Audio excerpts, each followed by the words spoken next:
prêchant le royaume de Dieu et enseignant les choses qui regardent le Seigneur Jésus-Christ avec toute hardiesse sans empêchement. Acte 38-31. Je voudrais que vous examiniez plus particulièrement la dernière partie de ce verset. Pas un homme ne l'empêchait. La vie chrétienne peut être comparée à une course de haies et d'obstacles. C'est un sport que certains d'entre nous ont peut-être pratiqué à l'école. Ceux qui participent à la course doivent sauter différentes et sans renverser les barrières qu'ils rencontrent. C'est ainsi alors que le coureur remporte le prix. Les obstacles sont souvent constitués par un mur, quelquefois des tables, des chaises ou d'autres choses difficiles. Des flaques de boue et d'autres petits obstacles peuvent nous empêcher de sauter ou nous intimider. Nous voulons pas nous salir. Lorsque nous lisons les 28 chapitres du livre des Actes, il me semble voir au moins 28 obstacles que nous devons franchir en tant que serviteurs de Dieu. Et comment le Saint-Esprit agit merveilleusement et parfaitement à travers les serviteurs de Dieu en différents endroits, en surmontant chacune de ces obstacles, sans empêchement, sans aucune crainte. Dans les temps anciens, Dieu avait montré à ses prophètes qu'ils devaient continuellement s'attendre à lui pour déplacer les montagnes. Ce fut sa manière de confondre leur adversaire, comme nous le voyons dans Ésaïe 64, 1, 3, Ésaïe 63, 19.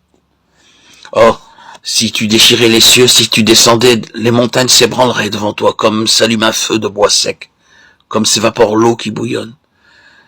Tes ennemis connaîtraient ton nom, et les nations trembleraient devant toi. Lorsque tu fis des prodiges que nous n'attendions pas, tu descendis, et les montagnes s'ébranlèrent devant toi. Aussi longtemps que nous serons conscients de la présence permanente de Dieu dans son service, nous verrons chaque montagne s'écrouler dans sa présence. Rien ne nous fera peur.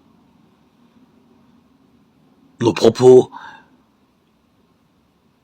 notre engagement seront toujours francs, directs. Tous les obstacles placés devant les serviteurs de Dieu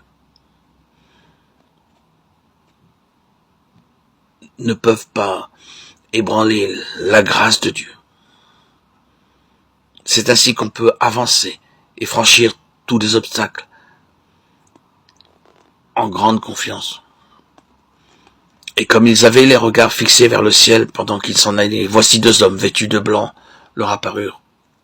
Ce fut la première haie qu'ils eurent à franchir. Le Seigneur Jésus-Christ avait regagné le ciel, il était parti. Ces quelques disciples restaient sans secours et regardaient vers le ciel. Le Seigneur venait juste de les charger d'être ses témoins à Jérusalem, en Samarie et jusqu'aux extrémités de la terre. Ils avaient compris ce que le Seigneur avait dit, mais ils n'avaient laissé aucune instruction détaillée d'aucune sorte, pas de plan, pas de schéma à suivre. Aussi ils se demandaient les uns les autres, où commencerons-nous? Que ferons-nous? Où irons-nous? Il aurait pu leur laisser quelques indications par lesquelles ils auraient su immédiatement, tant de jours à Jérusalem, tant de jours en Samarie, mais il s'en alla simplement, sans leur laisser aucun plan. La seule chose qu'il leur avait dit de faire était d'attendre à Jérusalem que la puissance du Saint-Esprit descendît sur eux. Numériquement, ils étaient très peu. Ce fut un gros problème. Mais en plus de cela, il y avait encore 3 grandes montagnes qui se dressaient devant eux et qu'ils avaient à franchir. La nation juive qui les haïssait, la politique des chefs romains qui les maintenait en esclavage, les Grecs avec leur culte des idoles. Toutes les fois que nous recevons un message de Dieu ou un fardeau sous une forme ou sous une autre, la première question que nous posons est comment commencer? Vous pouvez aussi avoir le sentiment que c'est une très lourde responsabilité et que notre cas est différent. Nous trouvons ce peuple trop dur, nous sommes troublés et nous ne savons pas comment faire. Nous aimerions donc quelques indications claires. Mais Dieu ne travaille pas de cette façon. Dans tout travail de Dieu, ne supposons pas que parce que Dieu a travaillé d'une certaine manière, il fera exactement de même dans un autre endroit. Dieu n'est pas limité par nos idées ou nos plans. Il veut seulement que nous attendions patiemment jusqu'à ce qu'il commence à agir. Cela nous semble être un très réel problème, et ce le fut dans le cas des disciples. 2 hommes vêtus de blanc leur apparurent et dirent « Hommes galiléens, pourquoi vous arrêtez-vous à regarder au ciel? Ce Jésus qui a été enlevé au ciel du milieu de vous viendra de la même manière que vous l'avez vu allant au ciel. » Ils étaient si troublés qu'ils soient partis, que leur Seigneur Jésus soit parti.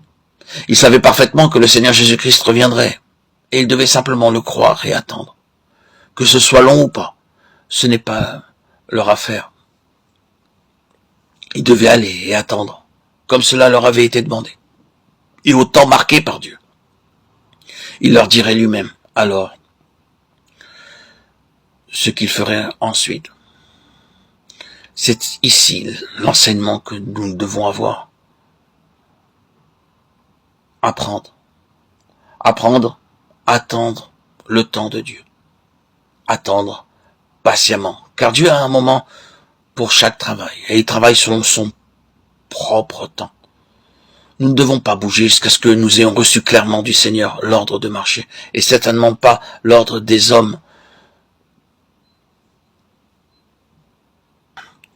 l'ordre de nos ambitions personnelles, de nos convictions propres.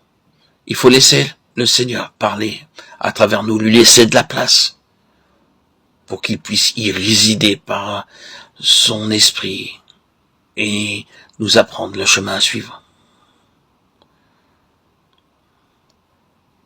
L'itinéraire sera marqué